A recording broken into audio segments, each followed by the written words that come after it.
Welcome to the Elite Agent Masterclass, episode 3 with Mr. Stephen James Copp.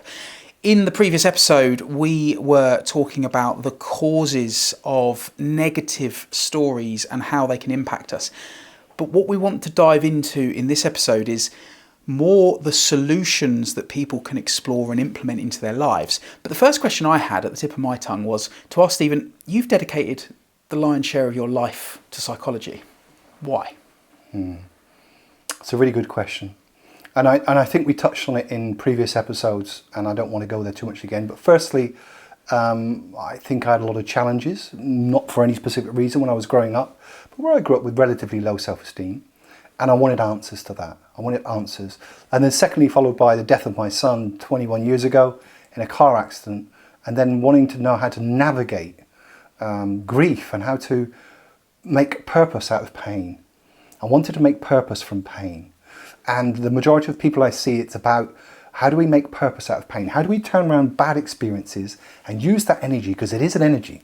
Fear is arguably the biggest energy there is, the strongest, because it's about survival. How do we turn that around and use that positively?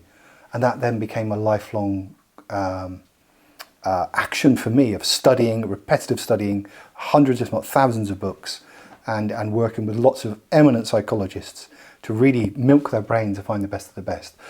But fundamentally, it comes down to this. I believe psychology is the foundation, not believe, not what I believe, it's fact, the foundation of everything we do in our waking and sleeping hours. The way you think, the stories you tell yourself, the way you feel about yourself dictates what you eat, who you marry, what your life is, what your goals and objectives are, what your success will be or not will be, how you handle difficult situations, who you marry, what you find attractive. Psychology dictates everything. Let's look at weight. I can struggle with weight very easily, as can the whole Western world at the moment. Diabetes is a huge issue. What's driving it? It's not diabetes. What's driving it is people are anaesthetizing. They're anaesthetizing stories and mindsets that they're telling themselves that don't serve them well and create pain. So what do? We eat for comfort. We eat to change the feeling rather than challenge the story that created the feeling in the first place. You know as well as I do, a pack of biscuits, chocolate digestives, hobnobs, my goodness, they make you feel great. Hour later your blood sugar drops, you feel 10 times worse. We've all been there. Sorry to interrupt. The reason I smiled when you explained food as comfort, because again it goes back to what we talked about in the second episode around the influence of our parents and our wider family and community in our formative years. Because I remember very vividly that whenever I hurt myself or I was sad as a child, especially my grandparents, it was always food that was the answer to that. So, don't worry, why don't you have some ice cream? Right. Or, we can go to the shops and get some sweets to make you happy or whatever. Right. And I the reason I smiled is because Hayley's mum now does that with Stanley and Margot. And so we quite often say that we don't want to, in my mind, and it's quite a strong use of words, so forgive me for listeners, but it's almost weaponising food in the wrong way. Right. So our children then have this association to, I'm unhappy, so therefore I will eat sugary food. Correct. And let's look at it even further. We use food as a reward. In schools, in youth centres, in football centres, everywhere we use food, treats especially, chocolate. Good boy, good girl, well done, have some chocolate, have an ice cream. So we grow up with this association of good feelings, of success, of overcoming, of being good and well. And it releases all sorts of dopamine and lovely chemicals in our body and neurotransmitters, which make us feel well. And food scientists have clued onto it. There's a thing called the bliss point. Yes. Which is an equal level of sugar and fat that food scientists have recognised. Ice cream is the perfect example, and you find a lot of women, particularly, not so much men. Often you say, they'll say a tub of ice cream, and they'll sit and eat a tub of Haagen-Dazs, or a slab of chocolate, or a slab of chocolate. Nothing to do with Haagen-Dazs. It's a wonderful ice cream, but ice cream has got the bliss point of food, and we've seen it with rats and mice. They can't stop eating it until they get so obese it kills them. We've seen it in experiments, and I'm not for vivisection. I don't think we should experiment on animals, but the data is in. They cannot stop eating it because it's a hit. It's a drug. It's a hit. Yeah. Food's a hit. So I don't want to go too much down that wormhole, but what I'm saying is We grow up with these patterns of behavior of reward and punish, and that's fed by primarily the stories we tell ourselves and the stories that we are told. Fascinating. And so that journey that you went on started from a place of, primarily from a place of pain, from losing 100%. your son. And so you then found it within yourself to want to find a solution to that grief. To how do you manage it? How do you handle it? How do you overcome it? How do you move past it? Which is, I think, in and of itself quite an interesting point, because it tails back to our original conversation around people need to have the awareness. You had the awareness and then you wanted to explore solutions. Yeah. And so this episode is dedicated to how people can find solutions to these problems. And you've talked previous episodes around frameworks and a neuro-linguistic program, MLP. What solutions should people be exploring? How can they move through these difficult times? We've talked off camera and want to bring it into this episode around disenfranchised young men. You've mentioned it in a previous episode where that's a real passion for you to explore and help disenfranchised young men. And for those listening that question the word disenfranchised, help us understand what that looks like. Well, let's break that down. Disenfranchised, that's removed from, we talked about black sheep earlier. That means they're disillusioned, they're disappointed at what they perceive life offers them. They see the world as a bad place. They see the world in which they don't fit. They don't understand it. They can't process it. And that becomes really quite scary. That's why we got so many homeless, because people don't see a place where they fit. They find it more comfortable to be sleeping in a tent in some woods than to have a mortgage to buy a house and to fit in what is society and the norm, to conform, as it were. So what I'm really interested in is how do we educate people in prevention rather than cure into getting into that place in the first place? And that comes around to what you're talking about, solutions. Yeah. And I think, first of all, the younger we can get it, the better. However, there's a caveat. At any age, you can make change. And I need to emphasize that to the viewers watching today. Any age, you can make change. You are not your past. You're what you choose to become. And I'm going to say that again. You are not your past. You're what you choose to become. You have a choice. And it takes a bit of courage. You know, you've got to be brave. And you've got to start becoming aware of what's blocking you. Now, you can work with a professional. You can do this on your own. So do it at home. Understand what's stopping you from moving forward. And the problem is most people are so in it. As in, I'm no good. I'm a failure. I'm not good at anything. Those types of narratives. How can they possibly begin to break out of that? Because they'll perceive that I'm not going to be very good at solving this problem. I'm not going to be very good at even the simple instructions that Stephen's giving me. Or a lot of the challenges I come up against is, this is never going to work. Nothing will ever work. I've tried everything. I'm me. I am what I am. And often people will resign themselves to, that's just it. It's the way I am. And that can lead to at its worst, suicide, at the very least, disenfranchised an individual. I'm done with this. I can't, it's this rubbish psychology. All you do is talk at me and try.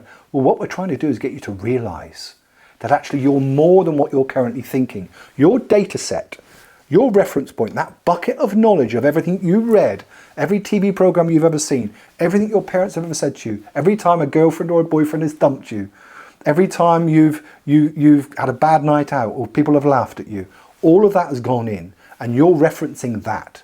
What I'm saying is we need to get you to realize that's just one story you're telling yourself. And in order for us to change that story, let's change our beliefs and our values and our feelings and behavior, we need to start writing down what it is that's bothering us. And that takes courage. So let's take an example.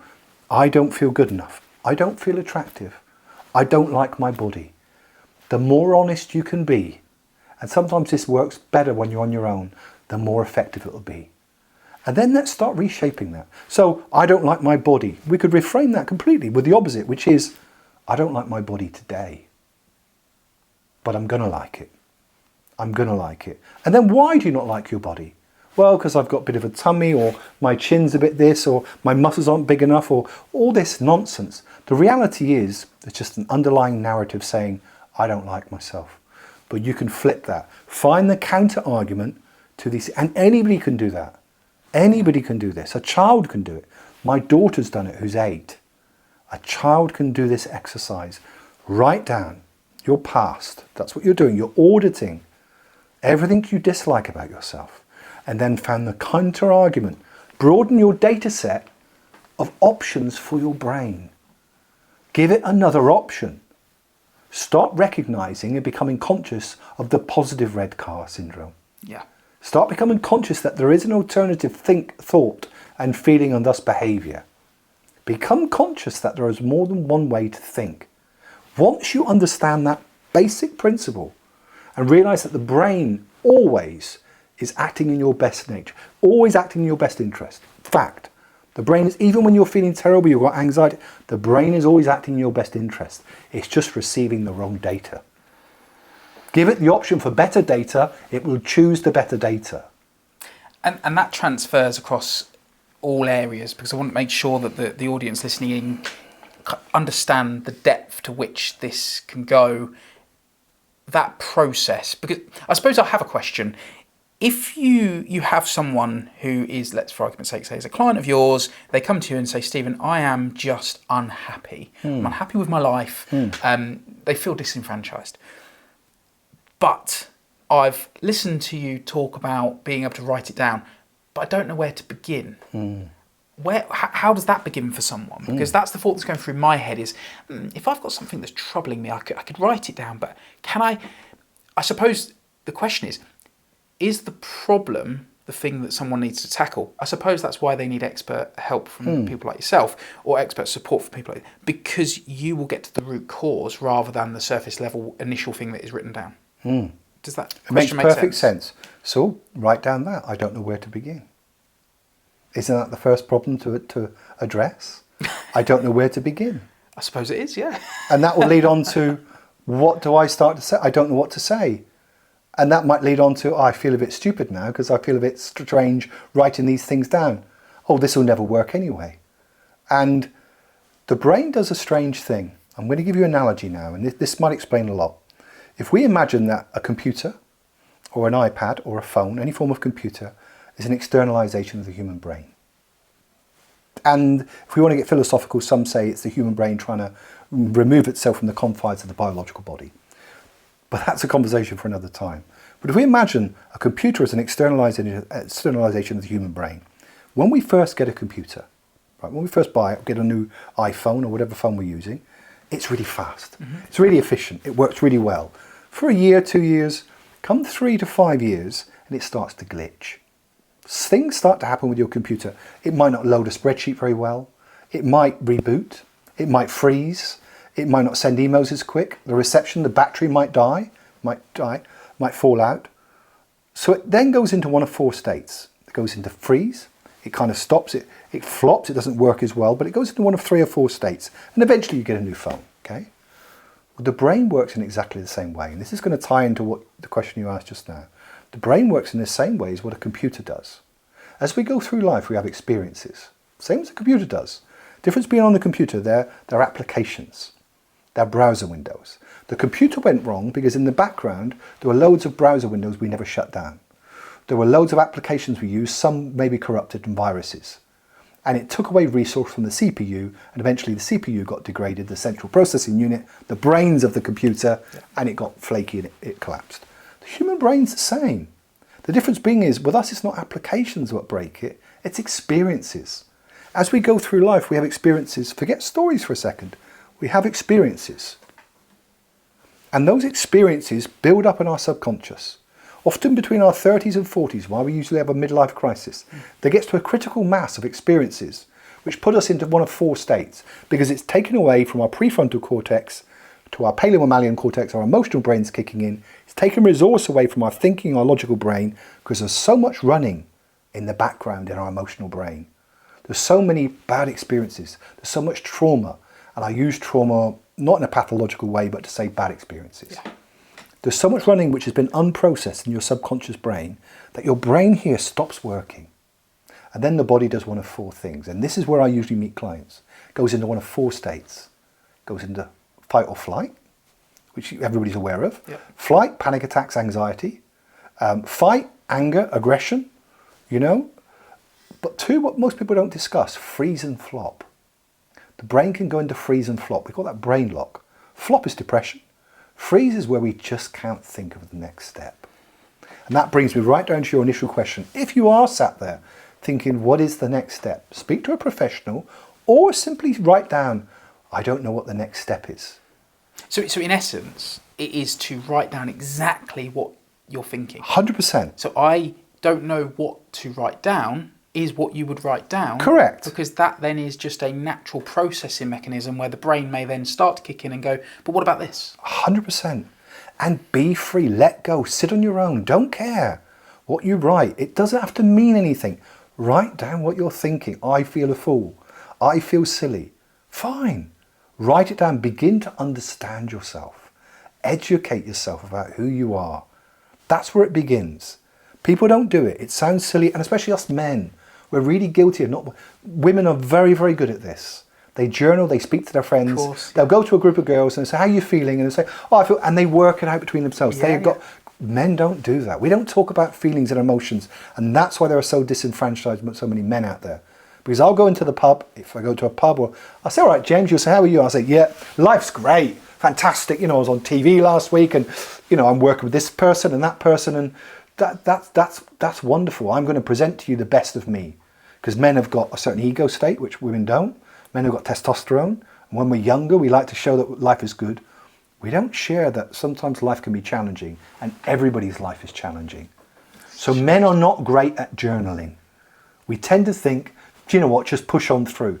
Push on through gets mediocre performance. But I suppose push on through just adds more pressure on the CPU. So Correct. So that breaking point gets closer because all we're doing is pushing on through. We're Correct. trying to nullify those problems, and Correct. the nullifying comes from then other sources of suppression 100%. that we talked about earlier. So we anaesthetize. We anaesthetize with drink, drugs, whatever, the food. Yeah. Food being the biggest. Yeah. Because it's widely accepted. Nothing wrong with me eating a pot of Haagen-Dazs at all. Nobody's going to say to me I'm a drug addict if I eat a pot. But really, you are. Yeah. You're kind of addicted to the feeling Sugar, it gives you. great. Yeah. All the dopamine. It makes you feel good. So guys, we got to start writing down what we feel. So being super practical with the writing down, is it almost as though you could have a sheet of A4 paper, a line down the middle, and it's kind of a case of statement on one side, i.e. I don't know what to write, and on the other side it's, but what if I did? It's almost challenging the statement. Completely. So then, like you said earlier, the first step is to journal. The second step could very well be then to just simply write whatever's in your head. And then the third step is to, well, what's the counter to that point? Correct. That thing is bothering me. So what makes the opposite? Correct. And the biggest challenge, and it's not a big challenge, anybody of any IQ can master this, is to understand what is the problem. Okay. So supposing they now know what the problem is, supposing they've now written down, okay, so this thing is bothering me. And you'll feel it. You'll feel it here, your solar plex. You'll feel, people often describe as a big black knot. It's there. You'll be writing suddenly, oh yeah, that resonates. That I don't like that. I don't want to write. As soon as you feel, oh, I don't really want to write that, you're onto something. And keep going. That's the time. Push through that feeling. Then's not the time to retreat. Then you push harder. So we push through the feeling. We've now acknowledged, we've found the problem, we've found the feeling. Great. We've written down what the opposite of that feeling could be. So whatever the negative emotion is, whatever that negative, deep-rooted... Yeah. We've now kind of gone, okay, so what if this were true? Then what? Yeah. So if that's true, then we look at the positive, then we future author, which we'll come back to. Then we say, how do I want to feel? That's how I currently feel. So we've audited, done an audit. That's the current situation with my accounts, my brain accounts. Yep. That's how it is. Let's go through and strike and understand what we want to keep.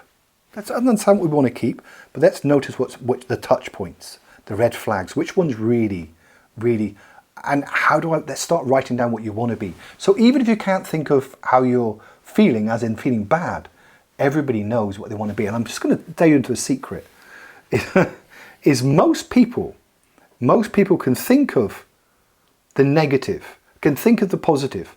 So whatever we hold in mind manifests. And let me be quite clear about this because it can sound a bit woo-woo. Most people focus on what they don't want. I don't want to feel this way. I don't want to be overweight. I don't want to feel insecure. They focus on the problem. But by focusing on it, it's reinforcing it. 100%. So I once worked with a performer. Before he went on stage, he would say, no fear, no fear. The brain doesn't understand negation, no. It just sees fear. Yeah. What he should be saying is, I'm going to feel calm, relaxed. I'm going to enjoy this. This is going to be a good night. So I bound to do group hugs. Let's get a positive start. This is going to be a great night. So don't focus on the problem. Start also writing down solutions. Start writing down what you want to be, how you want to feel. Give the brain some food. Feed it.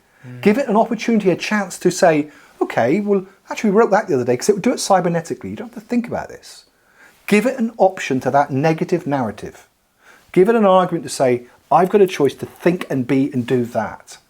And every successful person, athlete, businessman, whoever they are I've worked with, they do that brilliantly. And they do it by, they change their name. Look at Elton John. He's Reg Dwight. Now they might tell you that they did it because they had to register within certain places to change their name because that place was taken by equity. Not true. David Bowie, David Jones. You change your identity to become what you want to be. You become Bowie. You become Elton John. Robbie Williams, his name's Robert. Robbie was given to him. He had to choose the name by his manager. He has to be Robbie. And in fact, I'll quote him in his recent documentary. One night he went and Robbie didn't turn up. Wow. Instead was Robert. And as Robert, hey, I'm insecure, I'm anxious, I don't know what to do. My point is you can choose to future author. So my name to a lot of my good friends is James. To where I grew up is Stephen. Both my name. But they're both very different characters. And if I'm presenting or TV or I'm doing a presentation to 500 people at a conference, then I'm James. I'm James because Steve, or Stevie, which is what I was called by my nan when I was young, he couldn't stand on a stage and present. So I can reframe my character. So create a character, an avatar, and that becomes reality.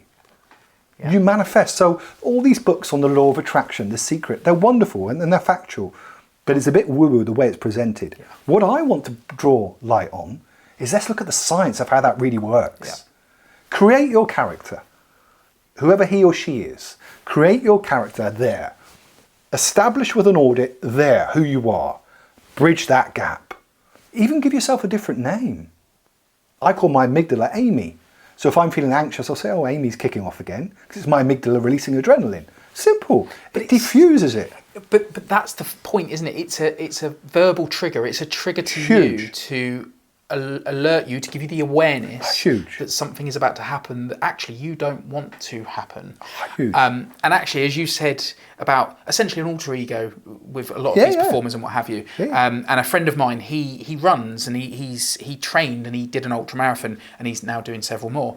And if he listens to this, which I'm pretty sure he will do, when I say his alter ego names, he'll be like, that's me.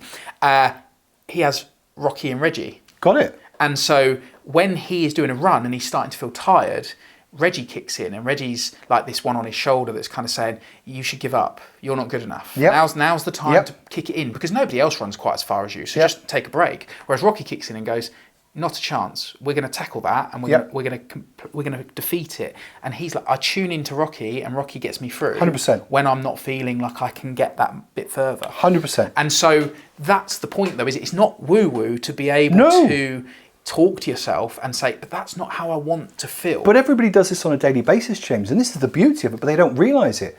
When you're a father, you're different. You're daddy. Yeah. Right? When you're a husband, you're having a romantic night, you're not daddy anymore. No. You're in a different mindset, a different ego state. Yeah.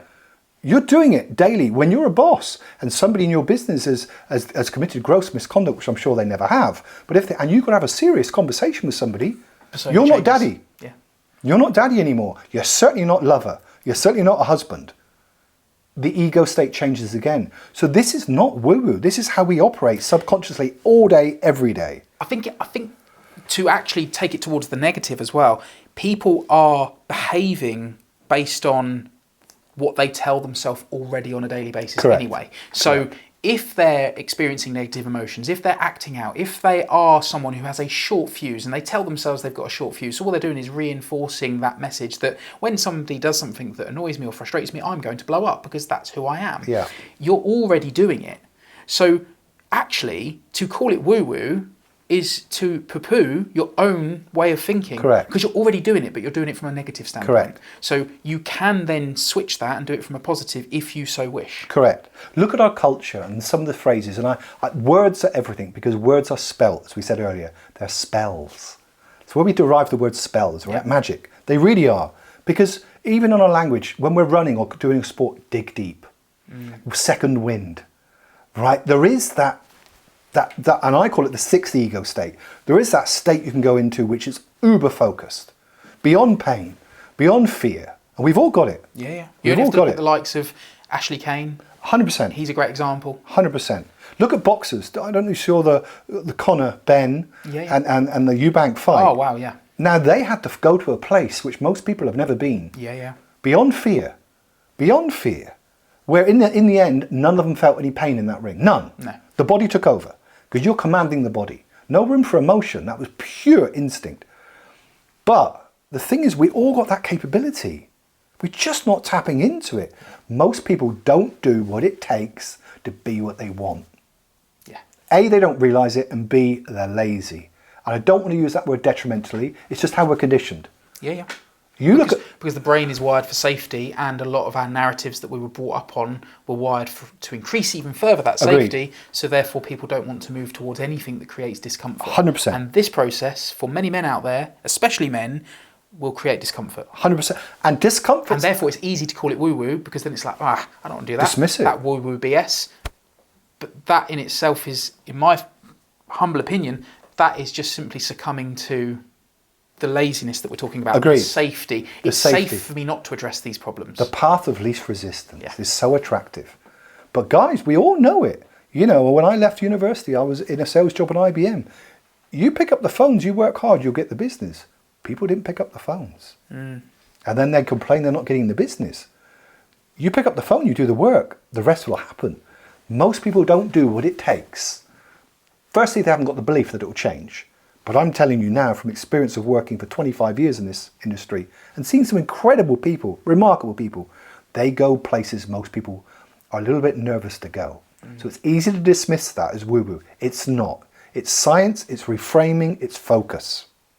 It's focus. You see an elite athlete, they're the best ones. An elite athlete, they are completely in the zone. Yeah. No fear, no thought, no projection, no reflection. Focus in the moment. Everybody's got that ability. And from that place, you can achieve anything. Back to our initial discussion, James, about your children, my children. If we nurture them with the belief and the stories that you can achieve whatever you want to achieve, if you're prepared, if you want to be a virtuoso guitarist, you need to practice 6 to 8 hours a day from the age of 5 or 6 or 7. Yeah. You prepared to do that? And most kids will say no. But if I'm telling you now, if you do 8 hours a day from the age of 8 and you show a little bit of musical flair, by 21 you'll be a virtuoso guitarist. It's inevitable. To some extent, you can't not. You can't not. It's almost So impossible. why are people not doing that?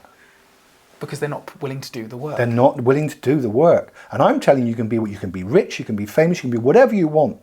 Lady Gaga, simply, I mean, when she tried to break into show business, she was phoning cafes and phoning clubs and making up names and pretending to be managers, doing anything. She was prepared to do anything legal in order for her to get a break. But she first did the hours to make her a good pianist and an amazing songwriter. The list goes on. Freddie Mercury. His name was Farouk Boussara. The guy was intensely shy, but he created this alter ego, Freddie Mercury. And on stage, he was only 5'7", but on stage he's huge. He was a giant. Yeah. He's a giant.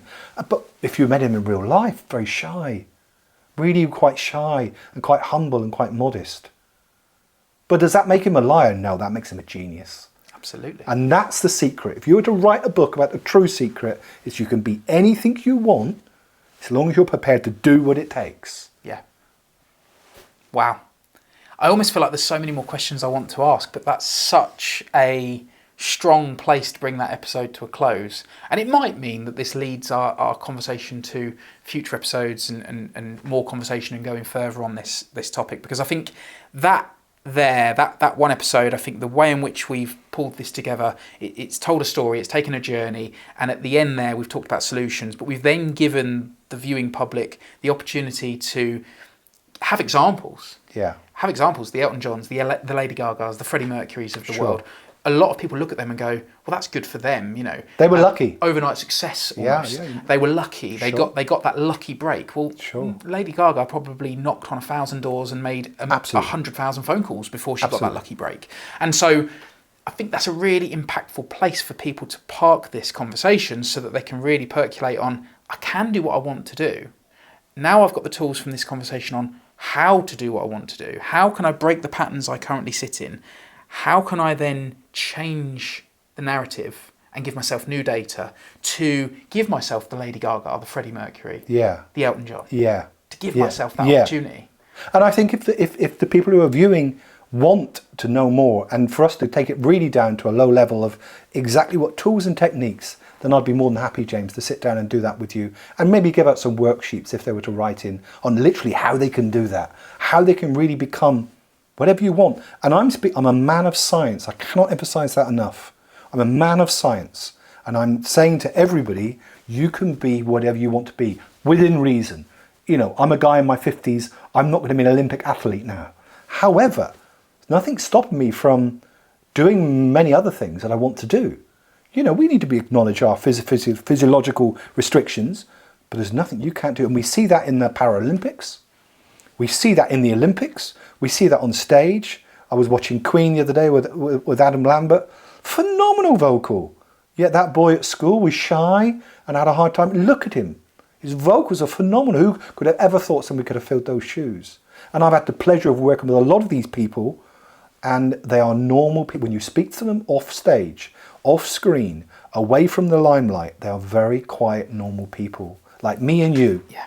And that's the concept most people can't grasp. They are normal. And those people watching and listening. 100%. They are just simply normal human beings. They 100%. aren't extraterrestrial or... No, nothing. In many respects, they've developed exceptional talents, but they are normal human beings to start with. So we talk about the law of attraction, and we talk about all these books which are a bit woo-woo, but they're written brilliantly, by the way. But actually, the law of attraction just means recognizing I can be pretty much whatever I want. And the more I focus on being that, and I give it a name and I give it a character, success breeds itself. Somebody once said to me a very true saying, and maybe it's a good place to end, but you kind of make your own luck. Lucky people get luckier. It's about the work you put in, the hours you put in, and the belief you have behind your convictions. The problem with a lot of people at the moment in the world, certainly in the UK and the Western world, is we've lost belief. And we've lost people who inspire. And we need inspiration. We need role models, positive role models to say, come on, we can do this. You can be whatever you want. There are no restrictions. And I'm speaking as a Devon lad who grew up with no exams at all, now living in a very large house in rice grounds, nice car, wonderful life. I had nothing other than I need to be that. I'm not going to compromise. And what a place to bring it to a close. Thank you for watching, Stephen. Thank you very much. It's been a real pleasure. Always a pleasure.